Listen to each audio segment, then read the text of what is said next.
안녕하세요. 매일 새로운 사연을 전하는 읽어주는 사연 라디오입니다. 구독과 좋아요, 많은 공유 부탁드립니다. 오늘의 사연 시작하겠습니다.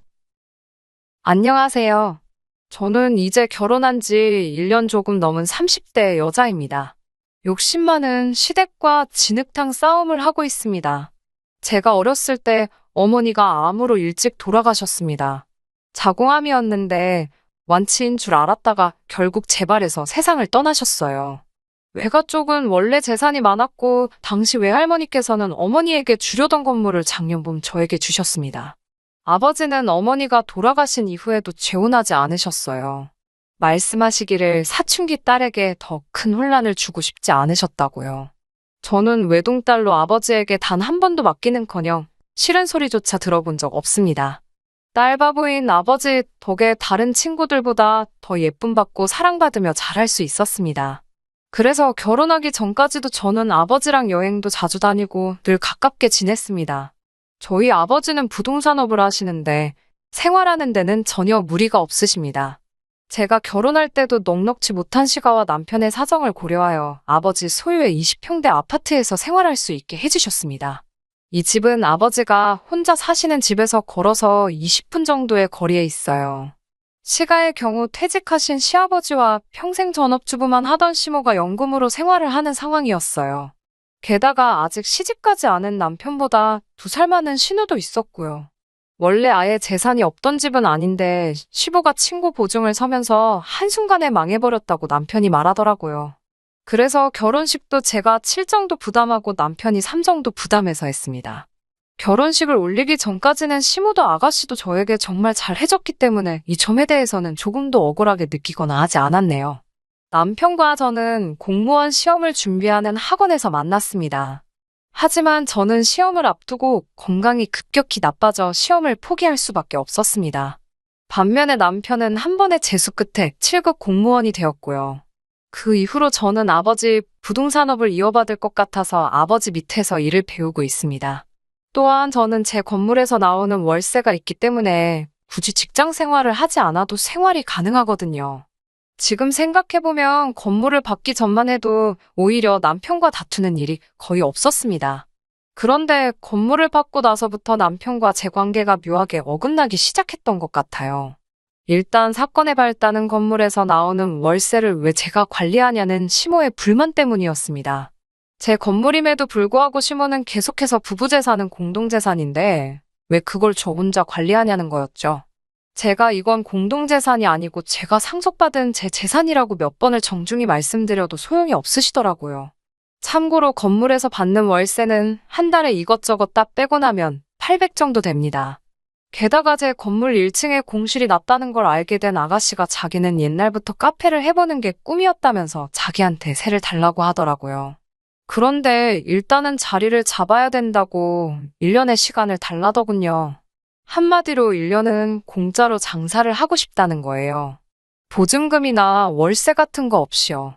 하지만 친정 아버지가 저에게 말씀하시길 사업을 할 때는 절대로 애매하게 돌려서 이야기를 하면 안 된다고 하셨거든요. 그래서 저도 신우에게 딱 잘라 거절했습니다. 건물주와 세입자의 관계로 아가씨와 얽히기 싫다고 말이죠.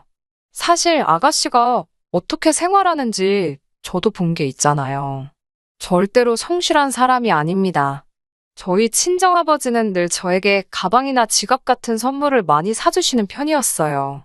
정작 저는 그런 물건에 크게 관심이 있는 편은 아니었지만 만약에 친정 어머니가 계셨다면 분명히 이런 걸 사주고 싶으셨을 거라면서요. 그리고 결혼 초에 신우는 저희 집에 괜히 이유도 없이 와서는 빌려달라고 떼를 쓰고 가져가서 돌려주지 않는 경우가 몇 번 있었거든요. 매번 술 마시다 잃어버렸다거나 누가 훔쳐갔다는 핑계로요.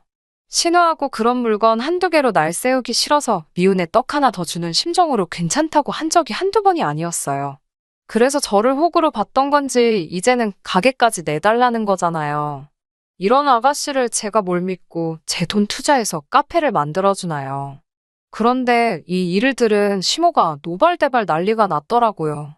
저에게 싸가지가 없다면서 아가씨한테 이러는 건 다 제가 남편하고 시댁을 무시해서 그러는 거래요. 시댁 식구들 어려운 줄 모른다면서 이참에 단단히 버릇을 고쳐놔야겠다며 전화로 막말을 시전하시더라고요. 그래도 제가 아무런 반응이 없자 남편이라는 시청까지 찾아가서 남편을 붙들고 하소연을 하셨나 봐요. 바보 같은 남편이 그 하소연에 넘어가서는 저에게 그냥 이번만 해주면 안 되냐고 헛소리를 하더라고요. 눈 딱 감고 해줄 수도 있었겠지만 사실 저는 이게 마지막이 아니고 이제 시작이라는 예감이 들었어요.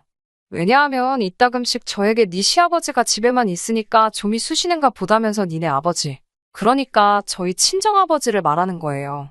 맨날 저희 아버지더러 사돈이 아니고 너네 아버지 그렇게 표현하세요. 아무튼 니네 아버지 사무실에서 뭐 자빌이라도 하게 취직 좀 시켜달라고 하셨어요. 월급은 300 정도면 된다는 말씀과 함께요. 그래서 아마 제가 신우에게 카페를 해도 된다고 하면 분명히 다음에는 시아버지 일자리도 밀어붙이실 분들이었어요. 저한테는 이도 안 들어가니까 시모랑 아가씨가 어지간히 화가 났던 모양이에요. 자기 아들을 달달 볶았는지 이제 슬슬 남편도 짜증이 난 눈치더라고요. 급기야 며칠 전에는 술을 잔뜩 마시고 들어와서는 저더러 그까짓 건물 하나 있는 걸로 왜 유세를 부리냐며 어림도 없는 헛소리를 하더라고요. 제가 요즘 카페가 얼마나 많은지 아냐고 장사 우습게 보는 거 아니라고 말했어요.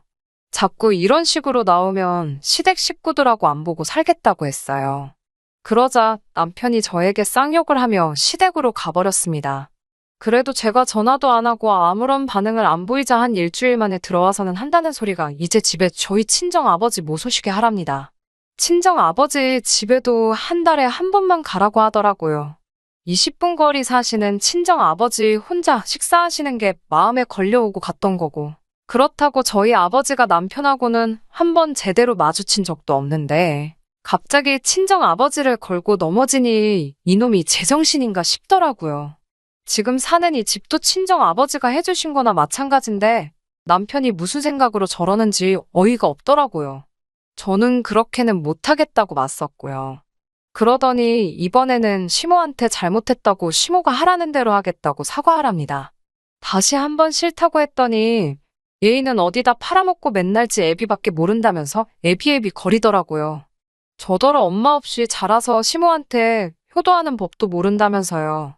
그 말을 듣고 있으니 가슴을 누가 후벼 파는 것 같아서 짐 싸서 아버지 집으로 와버렸습니다. 집에 오자마자 제가 꺽꺽 울어대니 친정 아버지가 놀라서 왜 그러냐고 물으셨어요. 저는 그동안 있었던 일을 말씀드렸고 친정 아버지는 일단 마음을 추스리라고 하셨습니다. 아버지가 방법을 찾아보겠다고요. 결혼 전에 쓰던 방에서 마음을 추스리며 내린 결론은 이혼이 답이더라고요.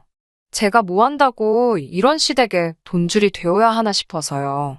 아침까지 남편한테 친정 집 전화로 제 핸드폰으로 계속 전화가 오더라고요. 시모한테도 몇 번 왔고요.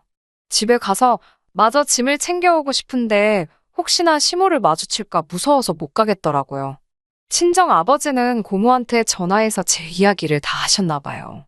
고모와 사촌 오빠까지 저를 위해 나서주겠다고 했어요. 참고로 고모부는 법률 쪽에서 일하셨기 때문에 법적 절차는 걱정할 것 없다고 하셨습니다. 다들 제 손을 꼭 잡아주면서 앞으로는 어려운 일도 힘든 일도 없을 거니까 마음만 강하게 먹으라고요. 점심을 먹고 저와 사촌 오빠는 제가 살던 집으로 향했습니다. 도어락도 바꾸고 남편도 내보내기 위해서요. 저희 아버지 집이니 아버지가 나가라고 하면 어쩔 도리가 없으니까요.